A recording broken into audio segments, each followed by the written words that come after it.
এটা তো বলা যাচ্ছে। এরকম করে যখন আমাদের কাজ হলে যে একই পরিবারে যদি একজন মনে করেন কাজ করে দিল, কোন মনে করেন অন্যায় না করে থাকে, তার ধুনারা কেন অন্য হবে? তা আস্তে আস্তে কি বোঝা যাইতেছে, এরা কি তারা আস্তে আস্তে আওয়ামী লীগে কি কাম ব্যাক করতে চাইতেছে নাকি দেশে আবার? আমরা এদের তো কিছু বুঝতে পারতেছি না। তাদের চলাফেরার ধরন তো দিন দিন চেঞ্জ হয়ে যাচ্ছে। তা আমাকে দেশে বর্তমানে যে অবস্থা, খাদ্যের দাম এখন পর্যন্ত তারা ঠিক করতে পারেনি। তারা খাদ্যের দাম, জনগণের চাকরি নাই, তারপরে ব্যবসা বাণিজ্য উন্নত না, ছেলের দিকে না দেখে আপনার 2 দিন পর পর আপনার উপদেষ্টা নিয়ে আপনি ব্যস্ত হয়ে পড়ছেন। এ গেলে আপনি কাকে আপনি ক্ষমতা বসাবেন সেটা নিয়ে ব্যস্ত হয়ে পড়ছেন। দেশ তো এই জন্য আপনাকে বসানো নেই। আপনাদের কর্তব্য একটা সুষ্ঠু নির্বাচন দেন। আপনার তত্ত্বাবধায়ক সরকার দেন, সুষ্ঠু নির্বাচন দিয়ে দেন। তারপরে জনগণ চিন্তা ভাবনা করবে কাকে কোন জায়গায় বসানো যায়। আপনারা হঠাৎ করে বসে দেশে একটা অরাজক সৃষ্টি করতে পারেন না। এই যে গত আপনি কালকে হারিকে ব্যাগ দেওয়ার পর থেকে দেশে একটা মানে কি একটা জল্পনা কল্পনার জন্ম দিয়েছেন আপনারা। এইরকম হলে তো দেশ পরিবর্তন হবে। এতে এই সমস্ত থেকে বাইরের লোকজন হাসে, বাইরের লোক আমাকে নিয়ে মন্তব্য করে। তা আমরা তো এরকম মন্তব্য চাই না। এইরকম মন্তব্য চাই না বলে কিন্তু আমরা আওয়ামী লীগ বর্তমানে নাই, বিএনপি নেই, আমরা মধ্যস্থরে আপনাদেরকে দিছি। আপনাকে দেওয়া মানে কি দেশটা ঠিক করার জন্য, দেশটা অর্ধ করার জন্য তো দেওয়া হয়নি।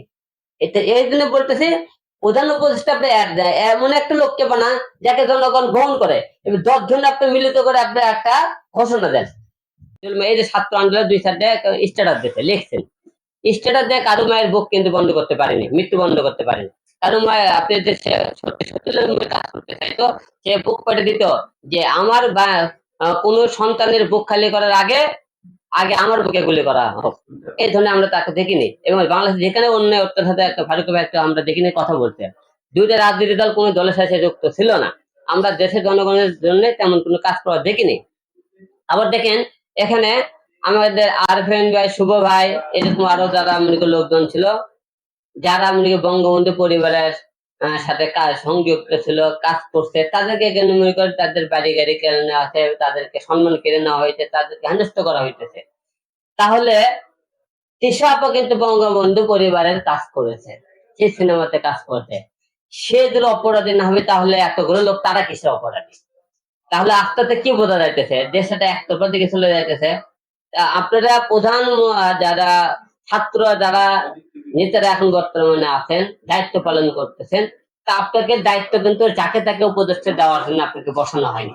উপদেষ্টা কাউকে বানাতে গেলে সবকটা দলকে আপনারা ডেকে, আপনার রাজনৈতিক দল মানে বিভিন্ন সংগঠনকে ডেকে আপনারা কাউকে দিতে পারেন। চাইলে আপনার যে কোনো লোক হোক আপনারা দিতে পারেন না।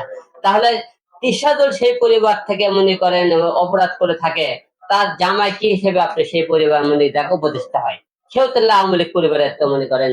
আওয়ামী লীগ সরকার থাকাকালীন সে আওয়ামী লীগের নামে বিভিন্ন আপনি করতেছে।